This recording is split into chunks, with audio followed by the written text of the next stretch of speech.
Overpopulation. Large populations. Overcrowded.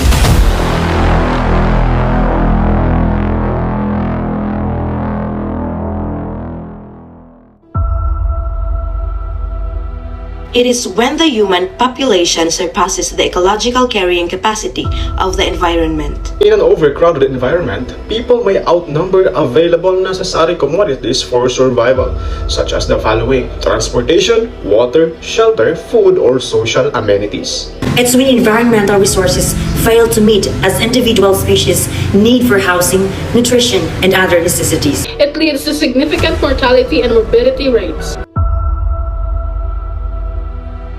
Overpopulation means less resources and more illness and disease symptoms. It is caused by a variety of circumstances. Many countries have distinct causes of overpopulation, but they are mostly linked to poverty, Poor contraceptive use, child labor, ignorance, reduced mortality rates. Overpopulation puts further strains on freshwater resources. This is a big concern because just around 1% of the world's water is fresh and accessible. Water is already a precious resource, so let's not waste it. Data has also been collected to show that there is a direct link between increases in human population and decreases in the number of species, not only in one country but the entire planet. As the population grows, so do the resources needed to support many people.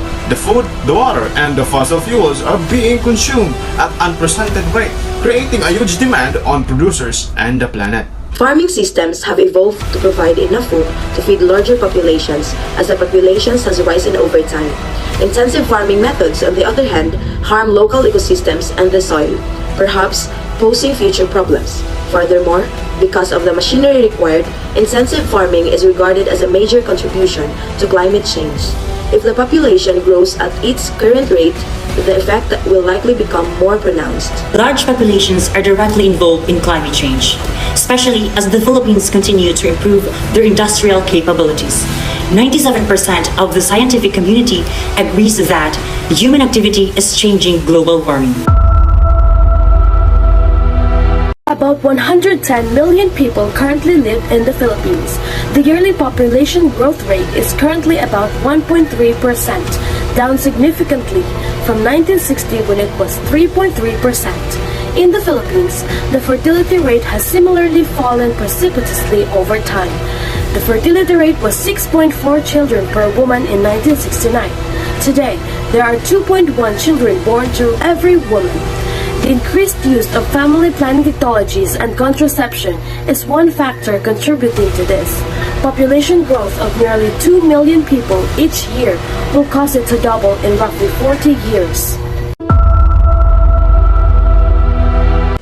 According to the 2015 census, there were 100,981,437 people living in the Philippines in 2016.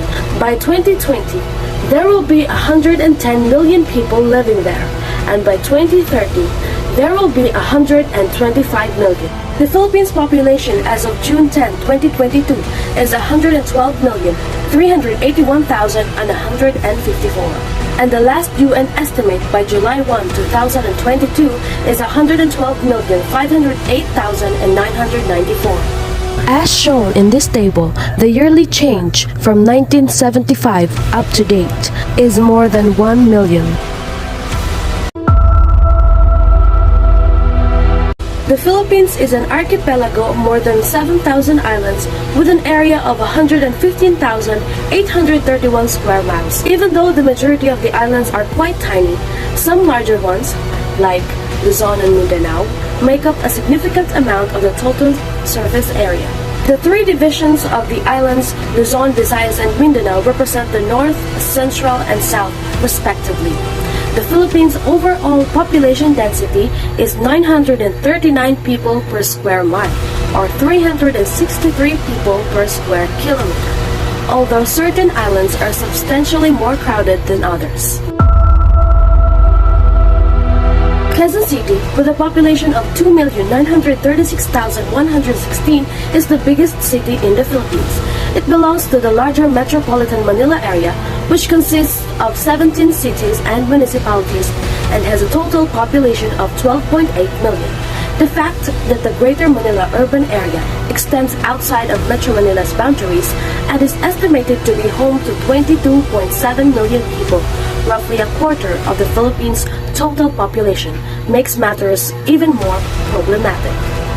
Only Davao City, with a population of 1.6 million, is located outside the metropolitan Manila area, the others being Manila itself and Caloocan. Only 667,612 people were counted in the Philippines' first census, which was conducted in 1591. At that time, there were 8 million people living in Japan. The Philippines reached a population of 1 million in the middle of the 18th century and about 8 million by 1900. Throughout its recorded history, it grew steadily until it reached the remarkable population it has today. There are more than 100 million Filipinos living in the Philippines, while an additional 10.2 million are thought to reside abroad. Many people have relocated abroad temporarily in search of employment, while others have done so permanently. Given its close ties to America, it is not unexpected that the United States is where the majority of Filipinos living abroad, more than 3.5 million, call home. In addition, there are sizable Filipino populations in the Middle East, including 1 million in Saudi Arabia, 822,000 in the United Arab Emirates, and 204,000 in Qatar, as well as considerable populations in Malaysia, 793,000, Japan 182,000, and Australia 397,000. Additional demographic solutions are needed to reduce the impact of population growth. The country's rapid growth will lead to huge population growth. Education, access to contraceptives, and policies will help control the country's population. Better education will help people understand more about the potential consequences of having sex as they relate to childbirth. It will also do away with many of the myths that surround the sexual act and introduce scientifically proven methods of birth control. Access to birth control must go hand in hand with better sex education. After all, without it, people cannot put what they have learned into practice. Although there are many systems of curricula and teaching materials for school that cover a large population, this is still a topic undiscussed.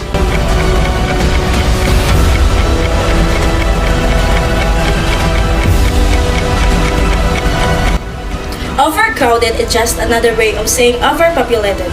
Too many people is too many people, regardless of how we got here. If our species is going to survive, we must move beyond the patriarchal paradigms that measures a man by the number of children he desires and the worth of a woman by the fruits of her fertility. Not only should gays and lesbians come out of the closet and take control of their lives, heterosexuals who choose not to make babies should also come out of the closet and stop apologizing for not wanting to bring children into the world. Wishing to live an alternative lifestyle that does not include children should not be seen as immoral or freeloading. Overpopulation is a crisis that potentially stands alongside climate change as one of the biggest challenges facing not just Filipinos, but all of humanity today. Despite this, there is so little in the way of education or dialogue relating to the issue, particularly in schools. If this doesn't change, the issues may continue to grow unabated.